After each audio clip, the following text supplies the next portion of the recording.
It's time for Geocache Talk. Whether you are at work, in the car, or wherever you are, we hope you enjoy this show about the great sport of geocaching. If you're watching live on YouTube, you can be part of the adventure tonight in the chat room and participate with others as they watch the show. If you are listening later, please give it a like and subscribe on your favorite podcasting app so that you can get all of the weekly Geocache Talk goodness. If you have not become a patron of the Geocache Talk Network, what are you waiting for? Patron levels start as low as a Bison Tube level at $3 a month. The sign up is easy. Simply go to the Geocache Talk website and click on the Become a Patron button, or go to patreon.com/Geocache Talk. Patrons now get the famous Blackout coin, invites to special events, and other really great items throughout the year. Become a patron today.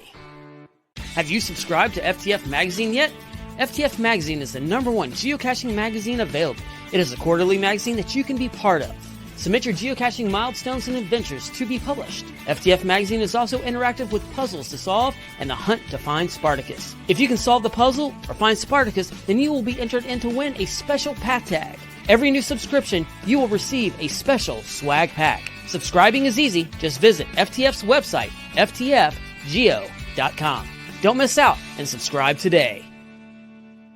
Logwork, the creators of the fantastic logbooks made with genuine Write-in-the-Rain paper. The logbooks designed for the micro-containers of the present and future, geared towards the hider who'd rather go caching than doing cache maintenance. Find them at logwork.com. That's LOGWERK.com. Big thanks to Derek, Baker Six Clan, for the graphics and our new patrons. And we actually got some new patrons. Woo! Melanie, Amtron, and Colin. More about Colin in a moment. But let's celebrate our letter A's tonight. So, Logwork, they are in Alberta. So they're in Calgary, Alberta, Canada. Big night for Canadians tonight. Shout out to all our Canadian listeners and viewers. And also Australia. Kitty Catch, she's in Latham, down in the ACT in Australia. Carmen is in Alabama. Tim in Alabama. Christy, Ladybug Karen, RJ Elder, and Kendall all are in Arkansas. Carmen and Tim are in Alabama. Sorry, need to distinguish that. And Dan, Todd, Isaac are all in Arizona. And then another Australia, we've got Colin's a new patron.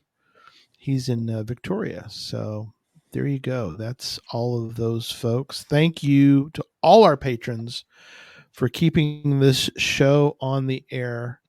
And tonight we have a fun special guest. And we're going to bring everybody in now. There they all are. Hello, everybody. Hello. Howdy. And our special guest, Kristen, welcome to Geocache Talk. Thanks. Hakliva. Hakliva. Hakliva. Hakliva. Kind of rolls off the tongue. I like it. It's like baklava, which is very tasty. There you go. Yeah, right. Baklava. Yeah, there you go. Perfect. You can make. That's what autocorrect normally changes it to. make Even for John me really still. hungry. Yeah. Man, I am starving. I've not had a single pizza yet today. Oh, yeah. You ate a big old steak from what I saw. Well, you inspired me, Gary. What can I say? I know. Sometimes man. you inspire me in bad ways, but this was a good way. This was a good way. Yeah. Steak is always good. Tom, I was thinking baklava, and yes, it is. Yeah, it's funny. We were talking earlier about different ways people pronounce Hakliva. It made me think of, I have a friend who, her name's Lucero, but I don't know where the iteration that we came up with was. She's from Mexico, and so I don't know. I started calling her lechuga. I think lechuga in Spanish is like lettuce or something like that. So anyway, it was sort of and I'll say it like in an Italian way, and she just sort of she smiles and laughs. I make her laugh. So there you go. All right. we got a little bit of news we're going to get through first. So let's do that first.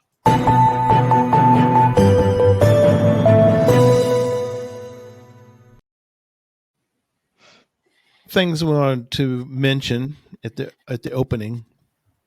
We've got still have in the show notes link.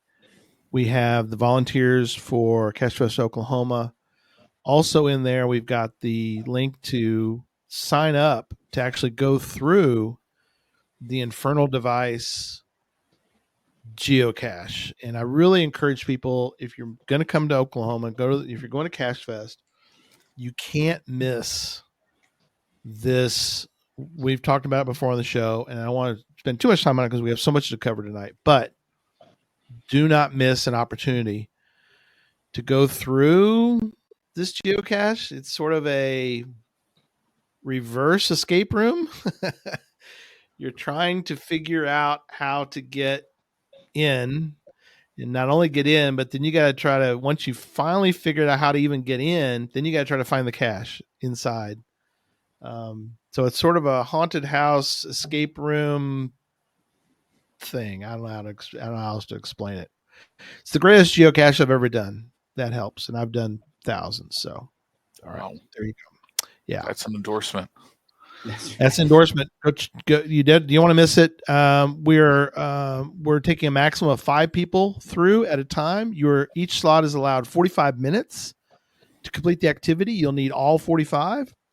Please do not arrive more than 15 minutes before your time slot, because it's basically in a guy's it's at a guy's house, and so there's not a lot of parking available at there's just his house and this geocache. So minimal parking available. Please don't show up too early. If you can ride with others, that would be great. And it'll probably be a little bit of scorch out there in July in Oklahoma. So there you go. The other thing I want to mention, and then John, I'm going to let you talk about the non-traditional hide here in a second, but the challenge the challenge for Cache Fest Oklahoma, the challenge trails has been announced. There's a link in the show notes as well that you can complete. It looks like, I think we have a picture of it, don't we? I think we do. Yeah, here it is. There it is. Yep. So there's the challenge. People have been posting and working their way through those challenges too. Yeah, it's amazing the people that are going through and working on these. They're trying to black it out, like Jesse. They're trying to do all of it. You don't have to do all of it. You don't have to black it out, no. Yeah. But if your name's Jesse, you do, right? Well, Jesse took a hit. I was down with the flu for about a week, so I let people get caught up. So that's terrible. Well, you got to make it fair for others on occasion there, Jesse. Mm-hmm. Yeah. But I hadn't even started my trips yet, so we're good. So, so that's kind of cool that's going to be Challenge Academy, a lot of fun. And I've got a link. I think I'll show this real quick. So for Dee and David, we talked about it last week. They basically their house is a complete loss. So we really want to try to help them out if we can. And so I've got a link. Let's see if I can show the right one. There's a link here. That's not the best one. Let me do this other one. Sorry.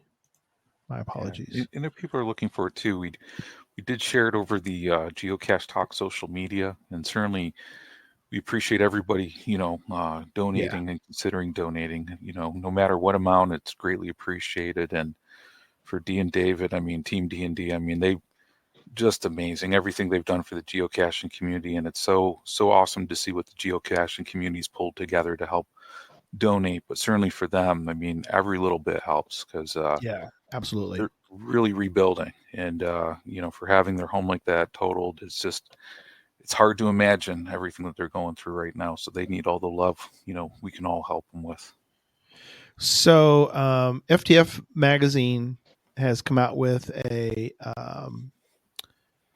where you can buy these tags, and they've sold quite a few already. But if you want to, you can buy these tags, and the money is being donated to them. There's also the GoFundMe website we talked about last week. So that is also still up and available, and so that'll also be uh, in the show notes. So help them out. Um, they're trying their best. I think they've recovered um, what they can from the house. They have a temporary trailer that's been placed on their property, so they have at least a place. They have at least somewhere to sleep at night until they can work through um, their going their house and getting it all completely redone. So anyway, so thank you again for everybody doing that. So all right, yeah, and then John, wrap us up on news with the non-traditional hide. Yes, not traditional hide. So thank you for everybody who submitted your caches as part of the contest. The window's closed for cache submission. We're starting to review those.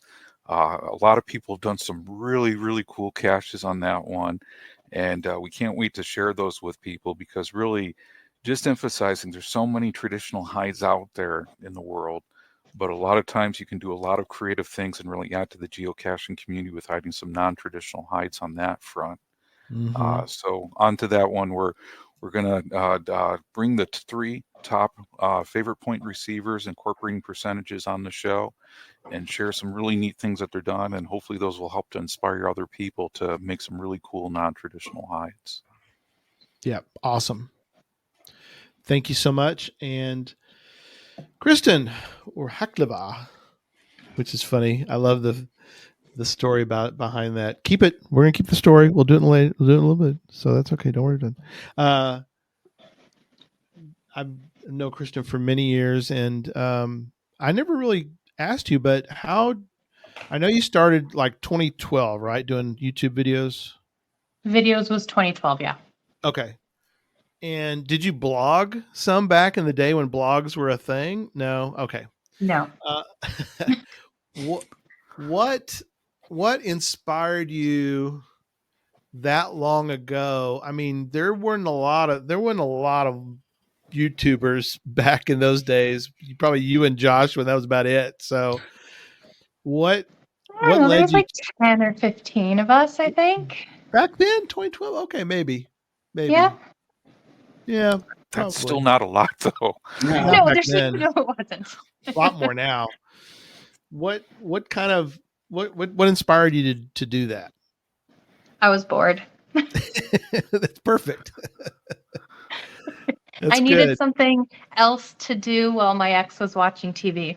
There you go. That's perfect. So I would go geocaching while working, because scheduling wasn't Sure. done really well back in those days. Not that it is now, but Right. back then there was a lot of gaps in between all of my clients, because I do home care. Right. So I go house to house providing health Right. services. Sure. And yeah, there was a lot of gaps in between my clients. So I would cash out the area that I worked in, and I started filming some of that. That's cool. And then I would edit it together on my evenings. Yeah. But don't go back that far. Please don't. Yeah, I know. I went back, and I'm pulling some stuff because yeah, I love going back and watching old ones though, because that's just how weird I am. But I went back and started listening to some old audio, because we're getting ready to do our 8th anniversary special, and I pulled one today. I was trying to find because we're going to give some stuff away.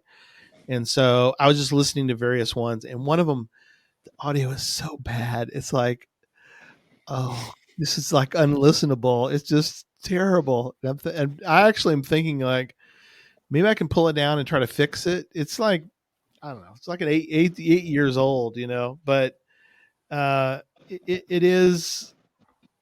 It's one of those things. Have you like literally tried to delete old ones, or you just go? It is what it is. It is what it is. It shows where I came from, and you just go with it. It's cringy. The quality is horrible. It's like, hi guys. Yeah, yeah, that's perfect. It's horrible, but it's part of the journey where we all came from. We all have to start somewhere, and yeah. And especially like with audio and whatnot, it shows the quality as it gets better that we've all got better. Yeah, exactly. Yeah, like Judy says, shows how far you've come. Doesn't it make you thankful every day that you did not grow up with social media and it didn't come into life till much, much later? Think of all those embarrassing things around like, 3rd, 4th, 5th grade that you just get to forget because we're getting older. Yeah. You're thinking back 8 years. Imagine thinking back like 28, 38, 48 years. And remembering all of that. Well, that would be awesome. Yeah, I just burnt all of my old pictures and stuff. And some of them I'm like, oh my gosh, we did what? And that there was still photo evidence of it, but it was like tactile photo evidence. It's not that it was out there to be searched for the rest of. Nice. Do the negatives still exist for those two, or? No, I burnt them. Oh, okay. Okay. So thorough. It all went into the fire a few weeks ago. Right. Oh, that's downsizing. Cool. There you go. Perfect. So for those that are listening or watching, if you've never checked out Kristen's YouTube, you've got to go watch. They are a hoot. I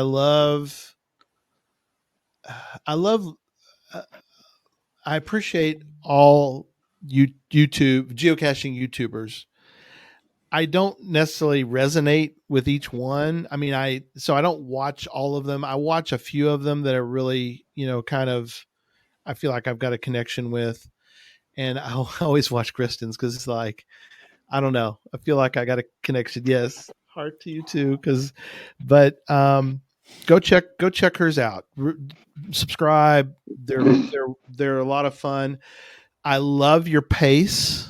I don't necessarily like the YouTube video that's like splash, splash, splash. Oh, watch this. Oh, here. It's like, just, I want people to like slow down, take a deep breath, and let's just enjoy the moment. And so, yours to me yours are the ones that I watch when I want to go sit down, get a cup of coffee, sit back, relax.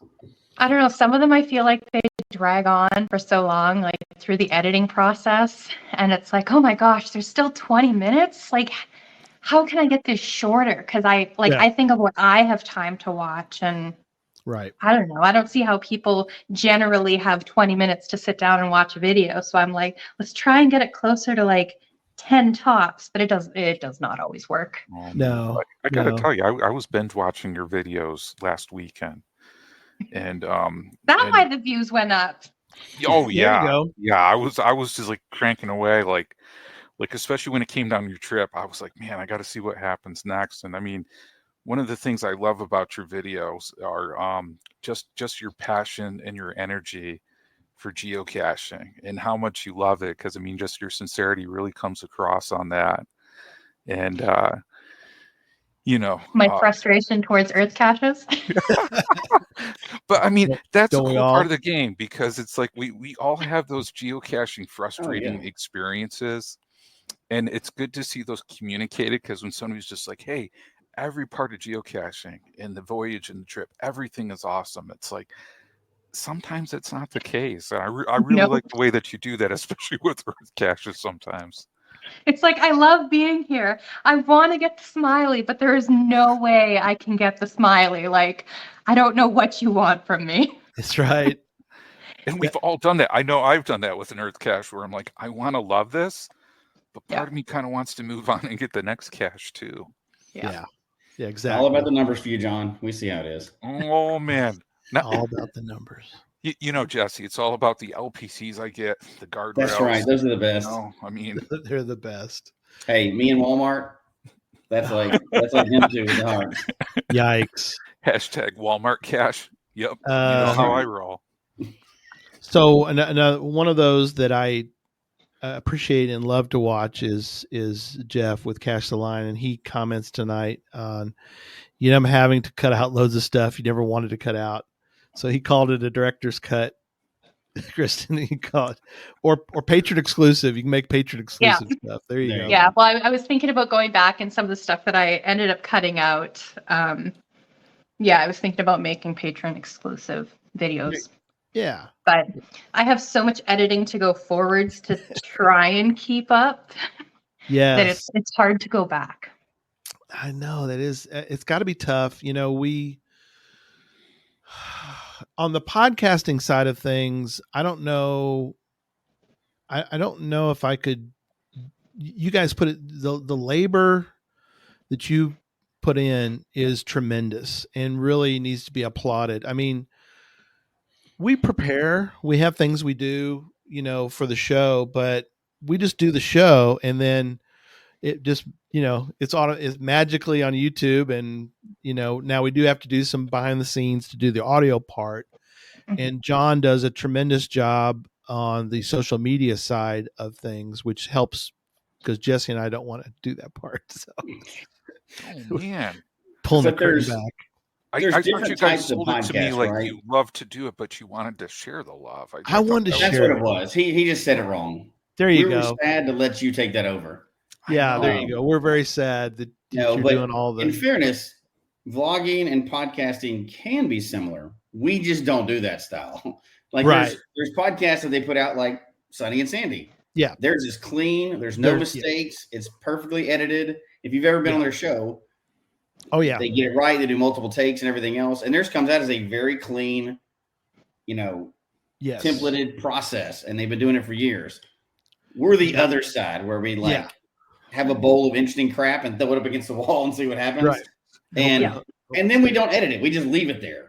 Yeah. And all our mistakes, which are usually me, because I say stuff off the cuff all the time, they're just in there forever. So those are those things 8 years ago. If I went back, I'm sure I was pulling BS out of nowhere.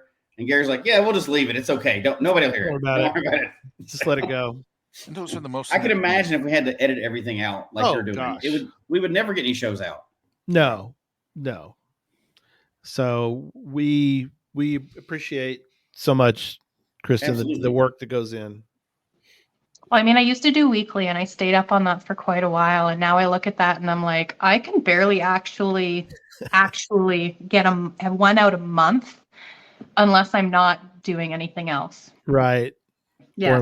My sister-in-law, I went out and I visited my sister-in-law, and her sister asked me last night, she's like, "Well, what do you do when you're not geocaching?" And I'm like, "Oh, edit." She's like, "Well, don't you like read or watch TV?" And I'm like, "No, I edit, and I try to watch some YouTube here and there, but mostly I edit." That's what I do. Edit and drum. You still doing your? So not right now. I've been off for the last several months. I had orthopedic surgery, so I'm relearning to walk, which darn, geocaching is great physical therapy for that. That's right. Yeah. So I go back to normal work Tuesday, and then probably another month before I'll be cardiovascularly back ready cool to teach. I appreciate all those, and I appreciate some of your non-geocaching, vlogs that you'll do. But John was in the same boat. He tore about every ligament you could in your knee, right? Yeah. I went to my doctor and she said, "Well, the good news is your quad muscle and your hamstring's intact." So but the rest of that was the good news. That was the good news. A decade ago. Mm-hmm. Yeah. So then, that was good after that. And then I ended up breaking my foot earlier this year. So yes, that was smart. But you know, I appreciate it because, you know, Jesse said when he comes to New York, we're gonna recreate the Yoda and Luke Skywalker sing on Dagobah to get GC39 the spot. So, you know, I'm ready for that one. I'm looking forward to it. Yeah, that's a little bit of an adventure to I don't get the reference, but I'm still going out, so that sounds good. Sorry. You know, and Jess, you may not get that reference, but just like when I hand you a Jedi robe to wear while I'm dressed up with Yoda, just roll. No questions asked. Just I wouldn't even ask any questions, even if you didn't prep me for that. I'd be like, man, sounds good to me. Whatever. That's why I love you, man. You know that. There you go. Udak says she hopes you recover quickly. So thank you, Udak. I'm getting there. All joking aside, many people that I know and don't know, I've just heard of on, you know, the internet and stuff, have used geocaching to recover. We've talked about that before. It is, because there's so many levels of it. You can start off just like we were joking about, walking across the Walmart parking lot. You have a reason to do it. Yep. And then you progress up to wherever your level was beforehand and keep moving. And I think everybody on this screen, as a matter of fact, has been there. Yeah. It's a legitimate way to recover. Yeah. I broke my leg. Well, right now I'm working on ankle stabilization. So a lot of hiking. Yeah. In hiking boots. Tall hiking boots. Tall hiking boots. So we want to talk tonight about the big trip to Alaska here in a minute. But we're fascinated, and I don't, it's funny because you didn't really mean to do this, but it was like, oh, I just sort of, I was like, oh, she's boondocking. And she's like, well, yeah. I mean, what's the big deal? I'm like, boondocking, that's a cool thing. So Jess and I have talked about, he's done more of it than I have, especially with him and Barry. Everybody should have a Barry. That's right. But that's not really, I mean, that's guy boondocking. That's not really planned. We'll talk about where ours differs from her version of it, but we'll get to those differences tonight.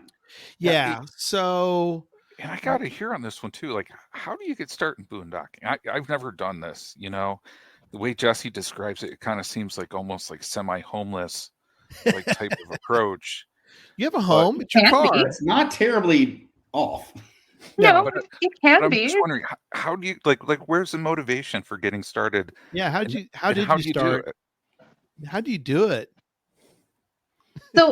So how I actually legitimately ended up starting is I drove out to a mega event to meet up with Cache Canada and Jeff.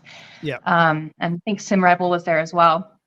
And I have one person tent that's like a cot, and it takes up a lot of room, and you have to set it up.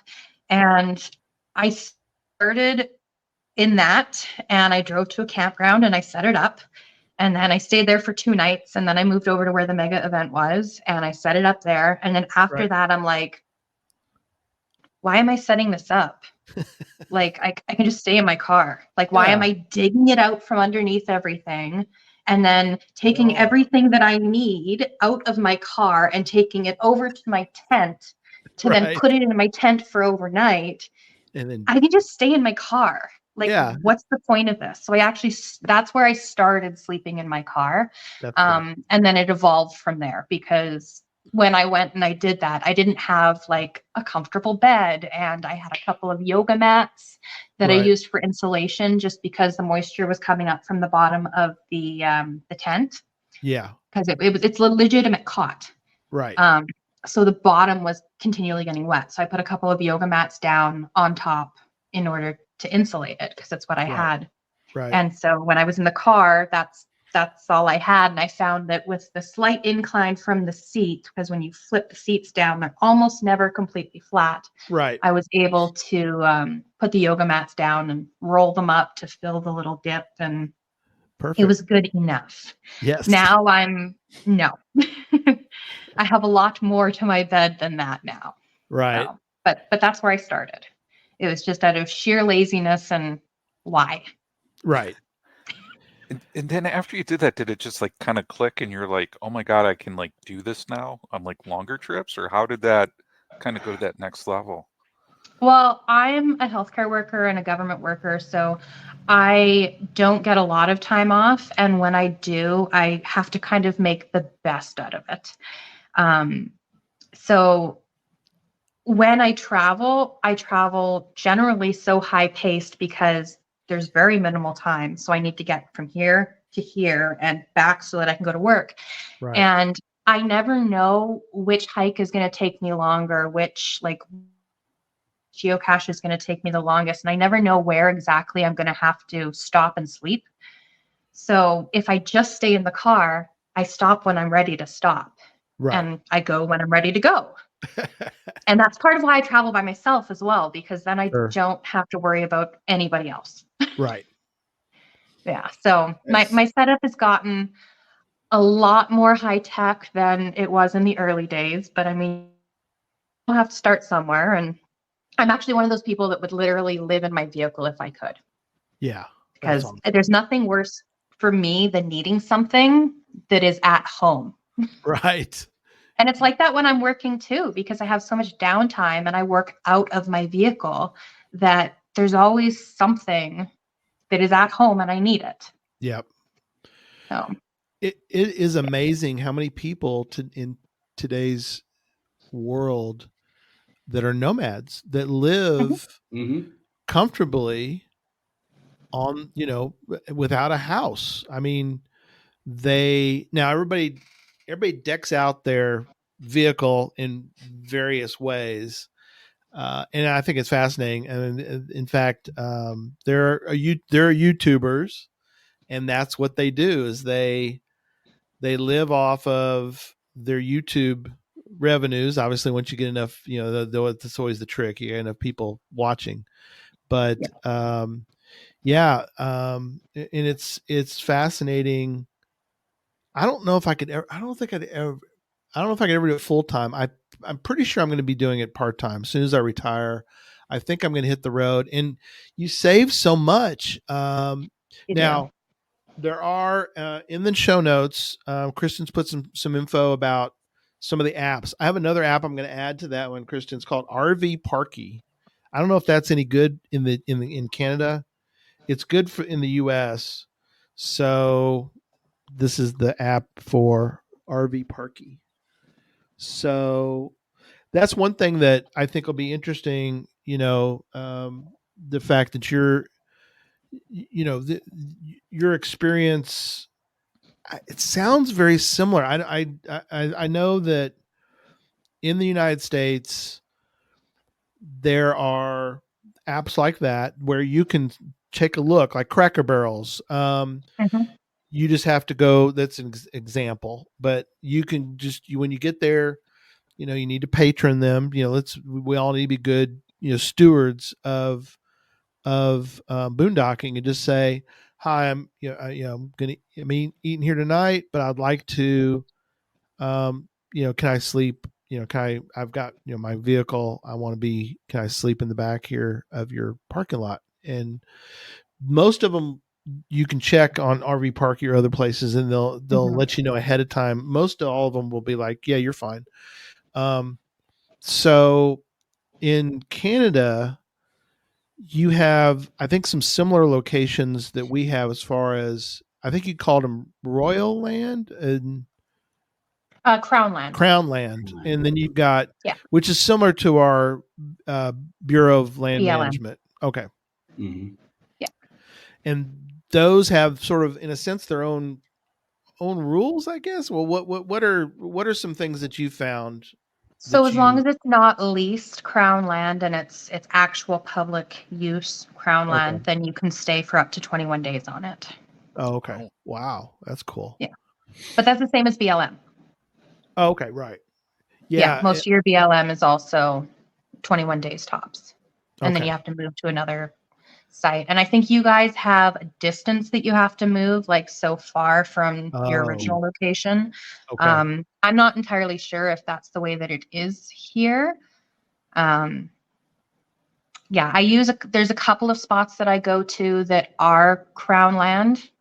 Right. And then there's some that I use that are like decommissioned campgrounds. Like they used to be campgrounds and now they're camp at your own risk, or there's just, you can totally tell that it was a campground at some point in time, and there's no sign saying what it is or that you can't stay there. So sure. Yeah. When you're doing that, are you kind of doing it like freestyle, or are you kind of just like, hey, I'm tired, I'm gonna find a place to crash here, like scout out, like pop open an app, or are you kind of like planning it out more?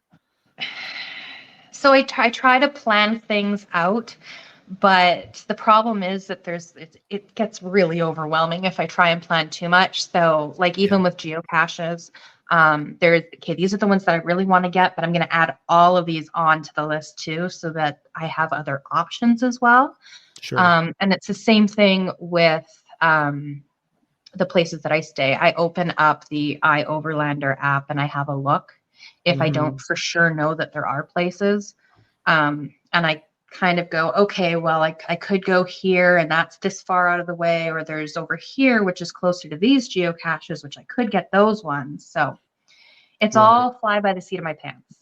That's awesome. I very loosely plan things, because the more I plan, the more can go wrong. And then the more it's just like, well, why am I even doing this?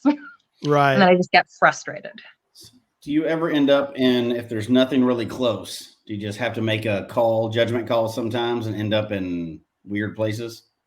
I haven't had that. Oh. I haven't had that yet. There was once that I was staying at a place, actually on my first trip, and I used the Park for Night app. Oh, okay. And that's in the show notes. And I used that, and it was actually a location for there's a huge virtual, the highway. Jeff, are you still here? What's the virtual? Yeah. What's the giant virtual that you have to go to all of those locations along the highway? Oh, wow. It's like a multi-cache / virtual. Yeah. Yes. You have to get so many locations out of like all of the locations. Wow. And this was one of the locations. And in Manitoba, we have things called socials, and it's, you go to it's a Manitoba social. I don't know. There you go. Highway 10 virtual. Thank you. Anyways, you rent a community center, you have a fundraiser for like your wedding or whatever, and there's booze, and then there's trays of food, and y'all dance all night. Right. And it was right next to a place that was like that. And everybody was being let out, and there was cars that were like driving the parking lot past us, like really slow. And it was really creepy. Right. And then there was some other people that came out and they started doing donuts, and I wasn't the only one there. There was at least 5 or 6 other like campers and RVs and whatnot, but I'm like, I don't feel safe. I'm leaving. I'm getting out of here. And so I did have to go, and I think I stayed at a visitor center that said no camping. But I was tired. It was 2 o'clock in the morning. I was tired. Yeah. So yeah, I stayed there. But have you ever gotten the knock from any sort of law enforcement? Okay. No. Man, she's good. She's good. Got a good track record. You're just lucky. So far, so good. How safe do you feel most of the time?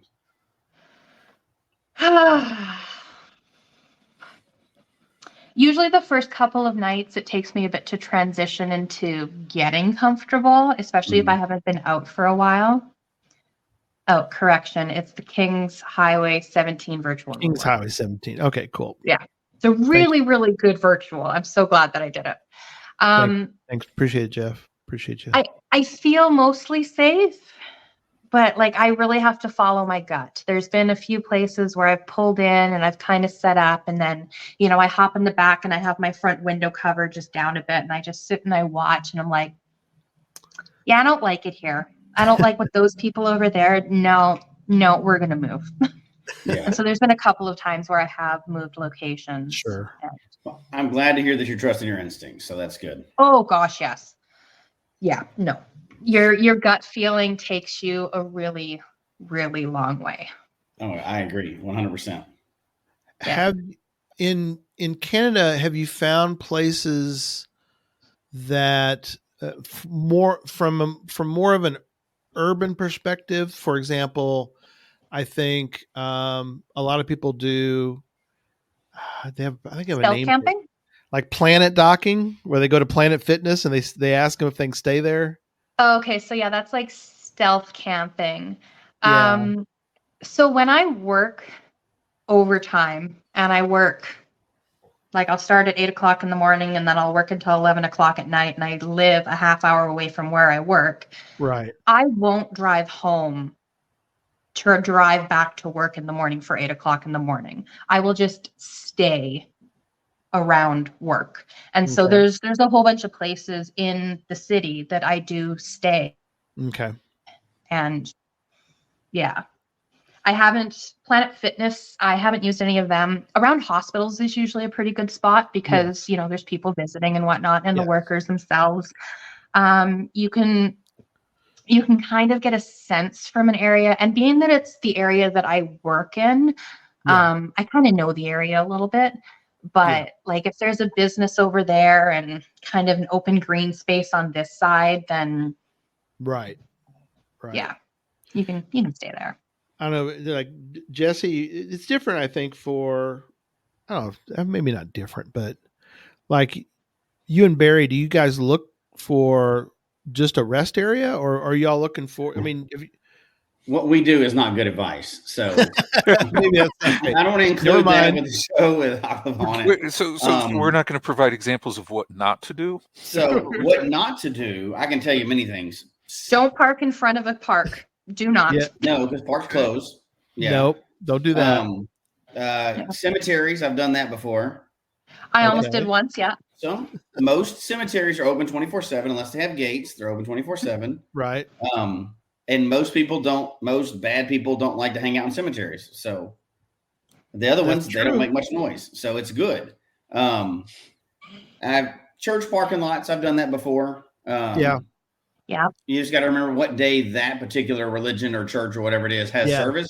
It's not always Sunday. Yes, because some of them have midnight. So, some of them have midnight services. Yep. Now, let's see. Yeah, there's a lot of places.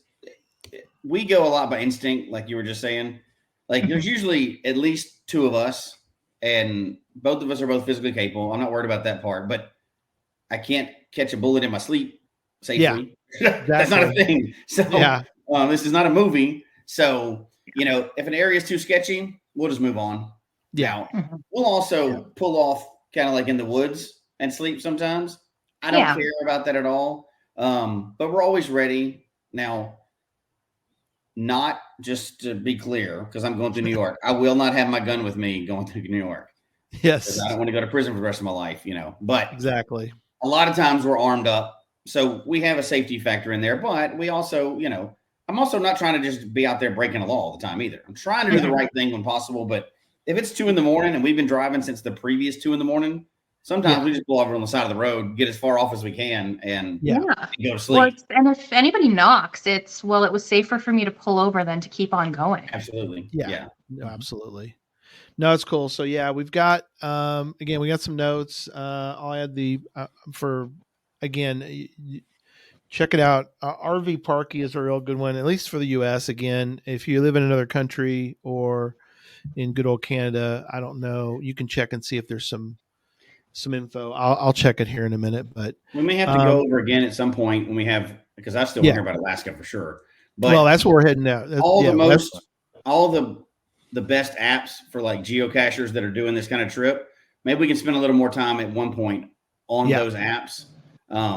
We were able to barely touch it today, right? But we can't miss the Alaska story, especially for that too. So that's where I was kind of going. You're exactly right, Jesse. I was transitioning into your trip. So I guess first start with where'd you get the crazy idea to go to Alaska? I didn't have the crazy idea to go to Alaska. That's true. The trip wasn't to go to Alaska, technically. That's true. It wasn't. It wasn't. So for those of you who don't know, I live smack dab in the middle of Canada, like coast to coast. I'm in the middle. And then for those who aren't familiar with Canada, it takes forever to get anywhere. So if you're just going to hop over a couple of provinces, that could take you a good couple of days or more to get over there. Yes. But I have driven literally as far as roads will take you in Manitoba. Like I have been everywhere that a road can take me. And I wanted to go to the Arctic Circle. I wanted to experience that. I wanted to see what the tundra was. And so I started out with, I want to go to the Arctic Circle. How can I do that? And so I did some research and I found that I can actually drive right up to the Arctic Ocean, up to Tuktoyaktuk. And cool. so I went, oh, well, maybe I should do that. Yeah. And then I was looking at the route that it took me and I'm like, oh, well, I'm basically at Alaska. I may as well just go to Alaska too while I'm there, right? Yeah, exactly. So it just kind of kept growing. And I took all of my holidays at once. So I took my entire month of holidays that I was allotted that last year. And I went on vacation. Yes. Wow. Now, along the way, and I love the fact that you did all the vlogs for this. It's just great. People need to go check all those out. So much more to come when I'm loving reliving them as I edit them. Yeah, it's a lot of fun. Today you put out the Anchorage one, right? That was you were near Anchorage, I guess. No, I was in Anchorage. We were in Anchorage. Okay, that's pretty. That was right in Anchorage. That park. If that's a park in Anchorage, then everybody needs to go because that was gorgeous. Looking back at the mountains and the water and all that, it was like, oh my gosh. And the volcano. Yes, there was a volcano there. I like it. You're pointing in. That's a volcano right there. Yeah. Yep. And the fact that you ran into somebody, it looked like you were in the middle of nowhere. I was. And all of a sudden, some dude with his dog are out here. I mean, it's a park. Yeah. I heard something moving on the path, and the path was like this wide. Like it was a dirt trail, and the grass was all overgrown, and so you could see that it was there, but it wasn't really there. And then all of a sudden, I heard something, and it was this big black dog just standing in front of me. Right. And at one point, I actually do show the map and the craziness of all the trails. And the locals just do not go out on that particular trail. That's weird. So the fact that I was there was just crazy. Yeah. So it's a great video. So what's interesting is you're going into the U.S. from a whole different perspective. You're hitting the state from that perspective. I'm sure they get plenty of visitors coming from Canada because they're connected. So, and we joked before the show about how when I went, I got to go up to Canada and spend a day because I was close. It's like, why not? I've never been to Canada. And I didn't have any issues getting in. They give my U.S. passport, and they go, what are you doing here? And it's like, I've never been to Canada, and I'm going to go geocaching. And they go, here you go, have a nice day. It's like I didn't have any issues. But you've said before that if you were to try to do that, you're like, wait, what are you doing? You're going to do what? Yeah. Well, first of all, if anybody's planning on traveling to Alaska, and if you are going from the upper part, know that the northern border crossing is only open in the summer, because I planned my trip in June, July, August, and I didn't get to go up until September. And the top of the World Highway, which I'm still so glad that I drove because it was phenomenal. Amazing. But the border crossing was actually closed. So I had to backtrack 8 hours worth of driving in order to get to the southern Alaska border crossing. The Alcan You didn't want to just sneak around the border real quick? It'd be all right. Nobody noticed. She didn't want to go through that.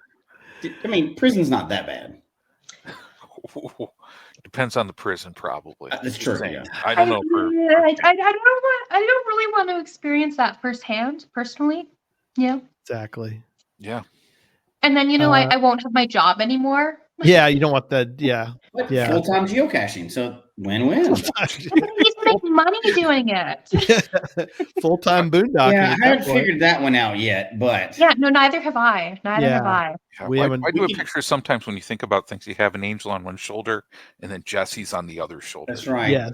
We could set up a Kinder Egg smuggling ring. We could make some money. I'm just saying, we can't get them down here. That's Y'all right. got them everywhere. Ketchup chips. What else do we want? We want lots no, keep that crap. Tim Hortons, cheesies, only. Nanaimo bars. Tim Hortons. Tim Hortons. Tim Hortons in the US already, I think. I know they McDonald's coffee is better than Tim's. They do have that. Oh my! You just got kicked out of Canada. No, there's a lot of Canadians that agree with me. Apparently, the recipe or the beans or something that Tim Hortons used to use were sold to McDonald's. Maybe something like that. Don't quote me on that, please don't. And it was I got a Tim Hortons nearby where I live. Burger King actually acquired Tim Hortons years ago, and it just hasn't been the same. No, it hasn't. I stopped drinking it a while ago. Tom says, if they ask you, do you own any farms, just say no and don't question what they asked. Why would they ask? I'm not sure what that's about. Wait a minute. Is the correct response, my friend Tom advised me just to say yeah. No. Unless yes is the right answer.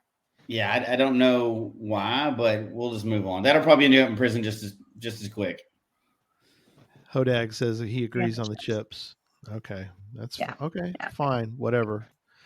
Stroop waffles, whatever they are, they sound great. Oh, I have no idea what that is. It is. And he's like, yeah, I'll take some of those. Just really? I'll have them. Oh man, so good. Tom's talking about some sort of Canadian Nanaimo bars. Oh, that's what he's talking about. Okay, cool. Yeah. Oh, M from M says Integrity Farms. Is that like weed farms or something? I have no idea. Now I'm curious. I'm going to go look it up after now. Yeah, I got to look that up. I got no clue. So I don't want to miss out any this time though. So we got to get back to Alaska. I got to ask you, getting back to your trip to Alaska on this one. Yeah. So when I got to the border, the border patrol, and the funny thing is that the Canadian border coming back over was kind of the same way. They asked me, well, where am I going? And I'm like, home. Alaska. Well, no, when I was going to Alaska, they asked me, well, where am I going? And I'm like, Alaska. I'm going to Alaska. Like, where else are you going to go when you're going to Alaska? Right. The Grand Frontier. And so I pull up my geocaching app and I'm like, well, so I was going to come in from up here, but that was closed. So I guess now I'm just going to do this loop. And they're like, and what are you doing? I'm like, oh, I'm geocaching. So you're taking stuff? I'm like, no. So you're leaving stuff? No. I take the logbook and I stamp it and then I put it back for the next person. Even though I did have a trackable that wanted to go to North Pole, and I may have left that too. But yeah. North Pole, Alaska, because there's a city, North Pole, Alaska. North Pole, Alaska. Cool. Yeah, that's cool. Cool. Santa's workshop. Yes. But yeah, both border patrols were very much on the, so you're leaving stuff. Oh, you're taking stuff. I'm like, no. Did you I don't have any need for McDonald's toys. Yeah. What was that, John?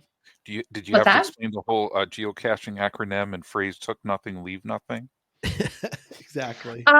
No, like I'm pretty succinct with describing geocaching now. Yeah. I'm on the Manitoba Geocaching Association board, and so I do events in the city, and so I'm pretty quick with explaining it. Very like just rolls off the tongue. So most people just kind of go, "Oh, okay." Yeah, that's great. But I got more flack. I wouldn't say more flack. I got a little bit of like pushback coming back home. I'm in Canada. I've got a US passport and I'm going back into my country. And they're like, where have you been? What have you been doing? It's kind of none of your business at this point. You weren't wearing the geocaching shirt, Gary, where it's like, don't make geocachers mad. We know the best places to hide bodies. You weren't wearing that. That's a really bad shirt to wear when you're crossing. That's probably not a good one. Anyway, let's get back to. Don't wear that. But yeah, the Canadian guy coming back into Canada was pretty annoying. He kept me for quite a while, and he kept asking me stuff like, I had all of my receipts ready because I haven't been down to the States recently at all, but I know that when you purchase stuff, you need to know how much you spent. Sure. And so I had all of my receipts ready for all of like the groceries and the souvenirs that I was bringing back. Yeah. And I had them. And he's like, so you went where? And so I explained, and he's like, well, how much did that cost you in gas? And I'm like, let me grab my spreadsheet. Yeah. And I'm like, well, you want to know how much gas I spent? What? And then he was asking me, well, what's with the kayak on my roof? Because I go everywhere with my kayak because you never know when you're going to want to drop it in and go somewhere. And I was going to kayak in Tuktoyaktuk to the Pingos, but I was just tired, so I didn't. He was bored. But yeah, and so he's like questioning me on it, and he was really laying into me on it. And so I said, well, it's a really great place to store my dirty laundry and my spare gas. There you go. Apparently telling him that my dirty laundry, which he can see from the camera, that there's 2 gas cans up there and a bag. If you want to search for my dirty laundry, you can. Yeah. Enjoy. I haven't done laundry for a while, so enjoy that. So go ahead. I'm sorry. So what I was going to say is that, so you get through there, and you're going to do like I said, you're going to do this big loop, which, I mean, that's got to, I forget, but how long did that, once you got into Alaska, how long did it take for you to do all that? I mean, so the border guy actually asked me, how long are you staying for? And my answer for that was, well, I'm paying $15 a day for my cell phone plan for being in, which is now fixed. My plan is now included. And I'm like, I'm hoping 2 or 3 days, but less than a week for sure. And so it actually ended up taking me 3 days. You see at the end of the video that I posted today that it was 0 visibility. I was in a horrible fog patch. I couldn't see anything. So I had planned to cross the border that night, but because of the visibility, I had to pull over, and luckily I didn't drive off of a cliff. Right. Well, that's good. You didn't have too many DNFs, right? You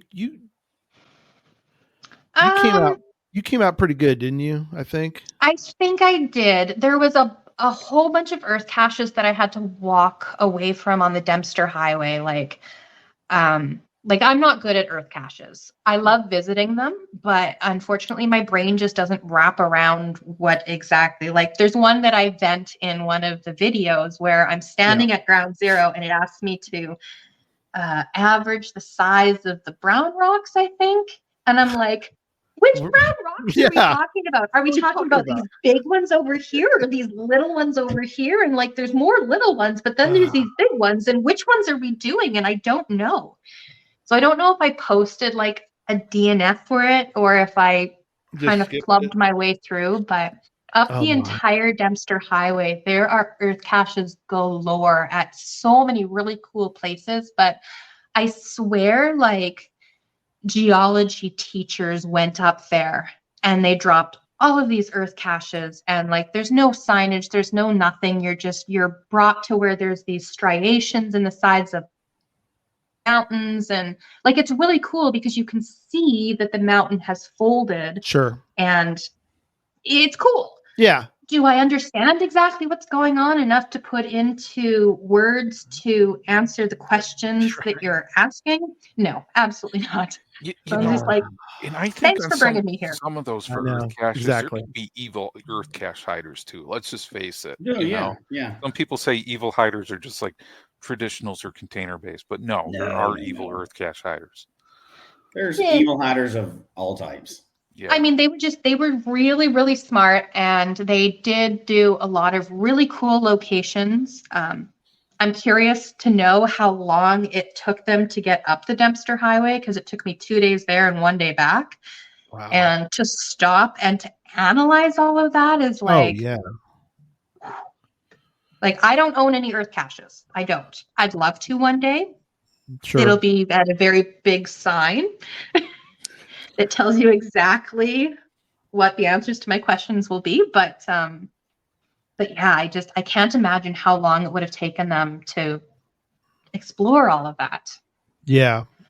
Yeah. Crazy. But yeah, I don't think I DNF'd many like physical containers. Right. Most of the ones were there, but I also I looked at the logs before I went. I made sure that they had been found semi-recently, and it's not like the way I am now. I'm like last weekend I was searching for containers that hadn't been found since 2021 or 2017. Yeah, and I'm going for them. On that trip, it's like, no. Has it been found in the last couple of months? Was it at least found last year? Okay, well, I'll go look for it. Right. So, and on your trip on that one, is it like you were just like going on those routes because there were main routes and there were caches on there, or did you pick your routes because of certain caches? There's not too many places that you can drive to the Arctic Ocean. Actually, there is no other place that you can drive to the Arctic Ocean. The only other place that I know of is in Alaska, and it's privately owned by the oil companies. Right. And you have to get onto a bus that will drive you out to the Arctic Ocean, and then you can dip your toes in. Whereas where I went in Tuktoyaktuk, I paid, for me, a ridiculous amount of money to stay on the Arctic Ocean overnight. And that's cool. It was, I'm sure at some point it was a gravel little pad on the side, but it was a mud pit. Wow. Because that was right around the place you saw the Northern Lights, right? The Northern Lights was a little bit more southern. Yeah, that was at one of the territorial parks. Prudhoe Bay. Yes, the other place that you can go to the Arctic Ocean is Prudhoe Bay, but that's the one where you have to get on the bus. And they only run at certain times of year. Cool moment in that video where you just realized it, and everybody else got out of their cars and were enjoying that. That was really so cool because I was tired and I pulled in, and that was a kind of a funny location because it was a territorial park, and I was looking forward to having a shower there. Right. And the park had closed days before. And so you can park outside the gates, and then there's some pit toilets there. So you can actually stay just outside the gates. And there was 3 vehicles there when I pulled in. And I'm like, well, 3 is a good number. I can't see who's here. And okay, I see California plates. And I'm like, right. Okay. So I back in and I stay there. And yeah, I was sitting editing because I was tired, but I wasn't too tired. So I was editing a little bit, and I just had this feeling, and I like cracked my door open and stuck my head out, and I'm like, oh, okay, they're out, which I've seen them around here often enough. But yeah, I quietly got my tripod out and I quietly snuck out, and then I hear the back of a truck open, and the guy sticks his head around the side of the truck cap, and he's like, what are you doing? And I'm like, the Northern Lights are out. He's like, what? And he starts screaming and like just banging on all of the other vehicles. And I'm like, oh my gosh, what is going on here? Yeah, you didn't want that. And yeah, it was really, really cool because they had been up to Tuktoyaktuk and were on their way back down, and they spent several days up there, and they didn't get to see the Northern Lights on their travels, and they were already tucked in and sleeping, no lights on. And just because they happened to hear me get out, they got to see it. So that was really, really cool. That is cool. Awesome. Yeah, really cool. It looks like in the Dempster Highway, I went fairly popular. So it is. It is ish. It's not, but it is. It's the place to go to get to the Arctic Ocean, like I said. Sure. So there is quite a few people who go up there and make that their trip. Anybody who I saw thought that I was absolutely crazy. I'll keep a clean family show. They thought that I was crazy for just doing it, but then B, doing it alone. And they just cannot believe that I'm by myself. And when I was planning and preparing to go, other people, when I had said that that's what I was going to do, they're like, oh, you need this many ply tires in order to go because you get nothing but flat tires, and you need this kind of clearance of a vehicle. And I'm like, whoa, it's me. Like, this is what I've got. Like, I can live life and I can go and experience this with what I have and be as prepared as humanly possible, or I can sit at home and do nothing. Like, what am I really going to do? Mm-hmm. So I was planning to redo my build on my vehicle anyways, and put an actual platform in after taking half of the seat back off. Right. And what I ended up doing was I built it up a little bit extra so that I could take a winter tire with me and my donut. And then I also have the inflation kit, and I have plugs. I actually just had to plug my tire the other day. Right. But yeah, I was fully prepared. I've got my Garmin InReach. People are following me on Google Maps. Like, I am as careful as humanly possible while still doing crazy things. Right.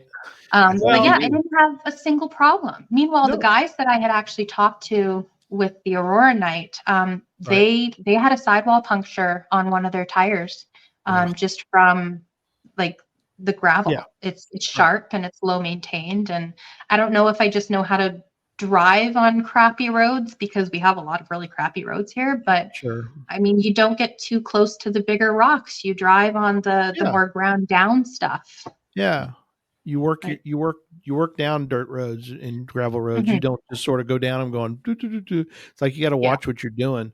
But yeah, you know, that's probably the exact same, and Jesse can attest to this, but that is basically, I think, what we would do, which would be plan for, you know, a few things, but don't, if you over plan and you over stress and you over fret about things, you just don't go, and then you miss out on all these cool places. Yeah. You know, there's a point where you're like, okay, I'm going to plan for, you know, like you said, you had your Garmin, you got, you get your power, you know, you're not advertising, hey, solo woman going down the road. You don't, you know, there's stuff you just don't, you know, you just don't do, but you make preparations for what you can, and then you don't worry about the rest. Yeah. Yeah. Like, if you look really closely, like I've got my sticker on like on my side windows, and so if you look really close at it, you will see that it's me standing on top of my car, and that's the car. So, you know, chances are maybe there is a woman inside of this car, but you don't know. I don't know. I feel like nefarious people aren't looking that closely. No. And not only that, but in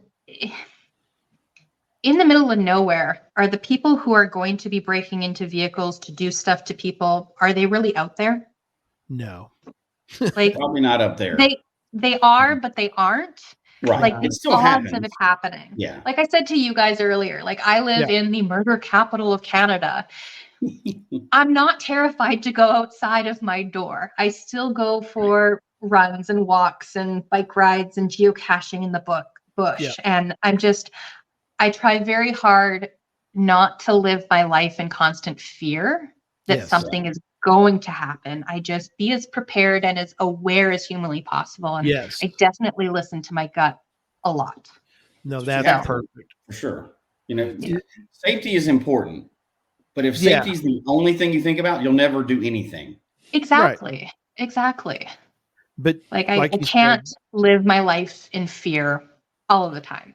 Yeah. There's a good balance there, a good healthy balance with, like you said, where you're like, okay, you're aware of your surroundings. You're, you know, I'm always like, even just all of us, when we're geocaching, it's like, okay, I pulled into this spot, look around, everything's cool. Okay, there's a car over there. What are they doing? You know, you just sort of be aware. Okay, I can see, you know, you just sort of have to sort of get a lay of the land. You know, if I park here, am I going to, you know, is this going to be okay? You know, and just, you know, plan that way and move forward. But yeah, I mean, it's not to say that I haven't woken up a few times and I hear a vehicle pull in and I, you know, make sure that all the lights are off and I open my visor and I pull down my front window cover and I'm watching them. And I watch them for a while to figure out what they are doing. Right. And worst case scenario, if I feel that uncomfortable, I jump in the front seat and I go. Rule number one in any female traveling Facebook group or whatever is leave your driver's seat accessible. You never put anything in your driver's seat. So absolutely. You jump in and you go. And I mean, I would say that is good advice for anybody, regardless of how you identify. Like, Yes. Just have your escape plan, because you never know what somebody else is going to do. Yeah. No, you're exactly right. Well, this has been a lot of fun, and I always love having you and talking to you and hearing about things. As we're kind of starting to get to the end, so I guess we'll kind of go around the room, and if we have any, I guess in the chat room, if we have any last minute questions, then please place them. Thank you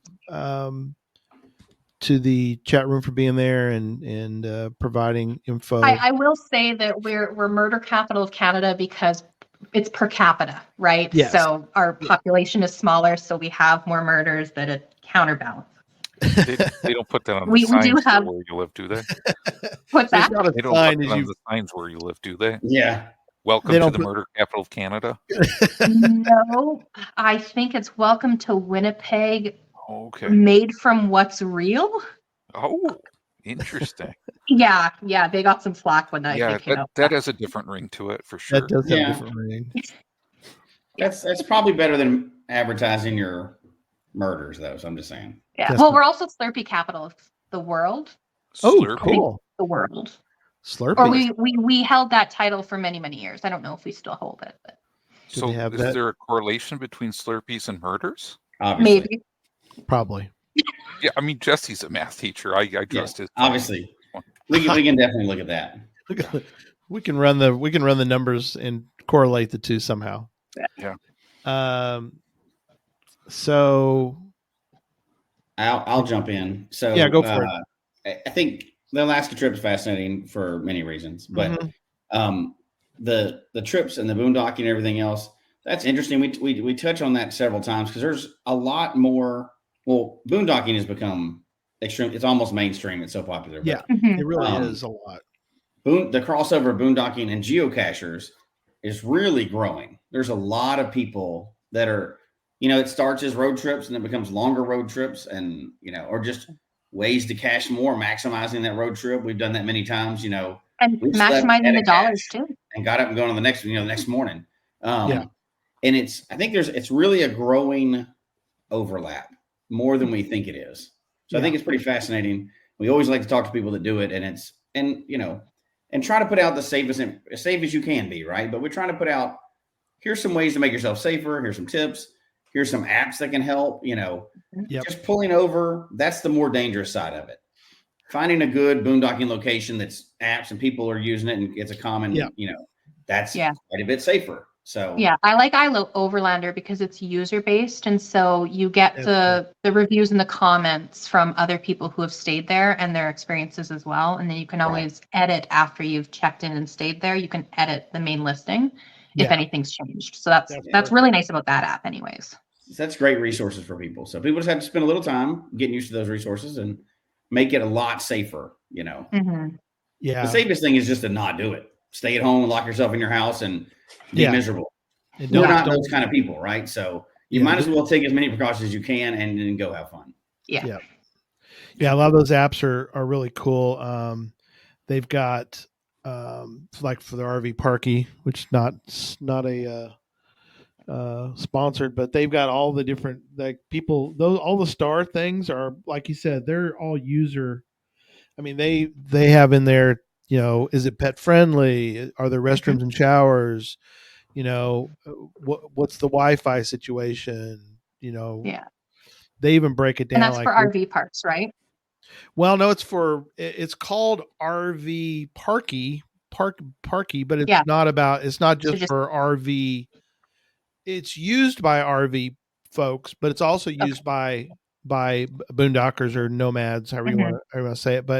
And a lot of the places are not what you would consider traditional RV. It's not like they do have some state parks in here, and I'm sure you have equivalents up there, but like the Cracker Barrel, the one I pulled up and showed just a second ago, that's a Cracker Barrel, but it immediately tells you it shows you all the reviews. So I mean, these kind of apps are good. Oh, Lori mentions she loves iOverlander. I used it a few times for places to sleep while traveling around Washington. So that's cool. So And I don't know, I can't remember, Lori, you have to remind us if you're doing that, just you, or are you taking a friend with you, or what? So I don't remember, but Lori's adventurous. She'll go do that. More power to her and folks like that. So, yeah, that's my part. And then John, you got. Yeah, I'll jump in because I mean, we'll let man, Kristen finish. Geocaching is just so cool in so many different ways. And I just think of like, when you start and you discover those new areas so close nearby where you live, and you're like, this is so cool. I've never been here. And just kind of how it expands your world, and you start going out a little bit further after you cache out your local area, and you go even further and then even further. And Chris, and I just thought your videos were so cool because I mean, like, just seeing you do that, it's just like, man, that's just inspiring so many people to get out there, think about those bigger trips, excuse me. Push your boundaries on that one. Like you guys said, I mean, you can't live your life in fear. You got to get out there and do some cool things and see some cool spaces and places. And I think that's one of the cool things. I think, I mean, from hearing Gary talk earlier, where Gary says, when I retire, and I think, Kristen, you're a great example. You don't have to wait until you retire. Yeah, don't wait. And I don't know if it's because I work in healthcare, but like, why wait? Yeah. I know so many people that have, they retired and they ended up in a wheelchair, which doesn't stop you from doing any of this at all. It just makes it a lot more difficult. Or, people who drop dead, right? Oh, yeah. No, they retire and they're dead the next day.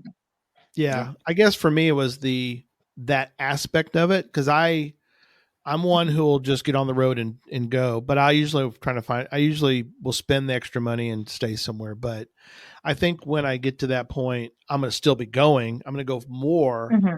But yeah, I think that, that's definitely a good message tonight, John, is the fact that there's not, how to put this. You need to go, you need to get out and go find geocaches, spend, and that's the other thing too, is I know people who are like, it's sad to see, they're like, oh, well, I can't go do that. I'm thinking, man, they make like 3 times what I make, and it's like, well, they gotta save their pennies. Well, you know what?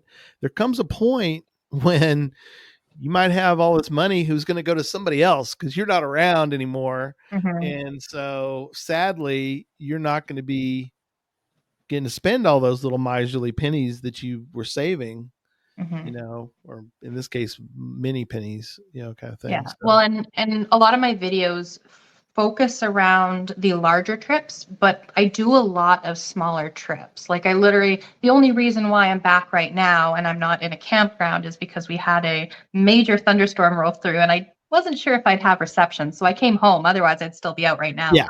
But like I do a lot of smaller trips as well. Yeah. And like last weekend I put out a Patreon only one where it was me going out and I was boondocking at a couple of my spots. I did get a campground in a national park just because I wanted the free firewood. Sure. And out that way there wasn't a lot, but like I do a lot around here.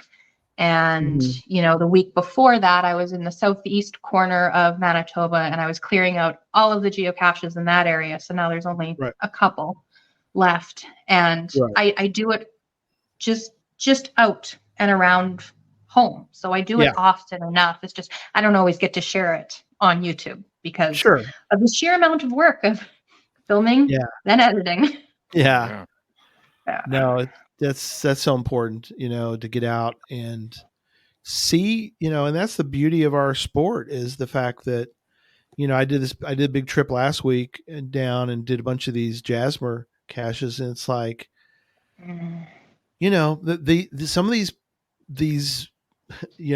virtuals that I did, they're, I learned quickly. I should have known this. I grew up in Texas, but there's part of Austin that are pretty hilly, and wore my little butt out getting out there and trying to get to those things. But when you get back and get back to the car and you're like, man, that was awesome, and so many times that, we've all experienced this kind of thing where you're like, that was a lot of work getting there and getting the information. But when you get back to the car and you're like, that was worth it. And, I don't want us to ever take that for granted that, that's something that we're able to when we're not breaking a leg or tearing up a knee like John did, Just hypothetically, those things could happen.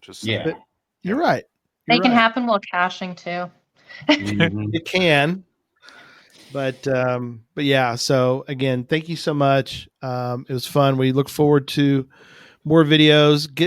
After this, you need to go more edit, get some more stuff out there. Kristen, get some more videos. The next one is 4.5 hours worth of footage, and I think I have it down to about 45 minutes right now. So we're getting there.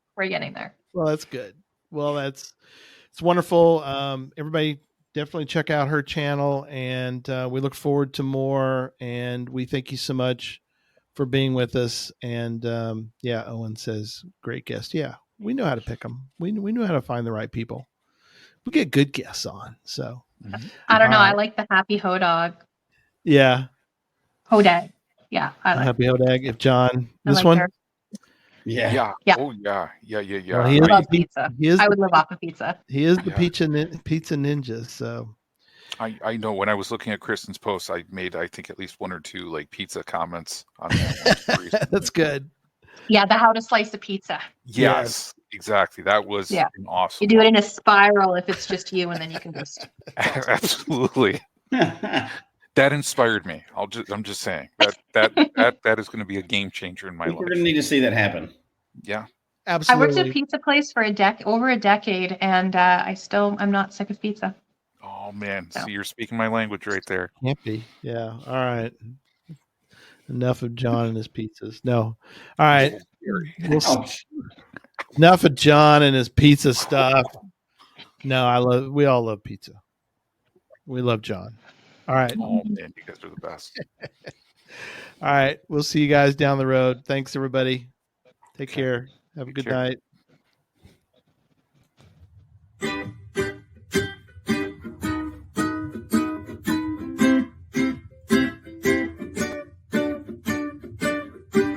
May your finds be many, and your DNFs be few. May the terrain and difficulty both be less than 2. And whatever it is you're looking for, may it find its way to you. And may we all meet again.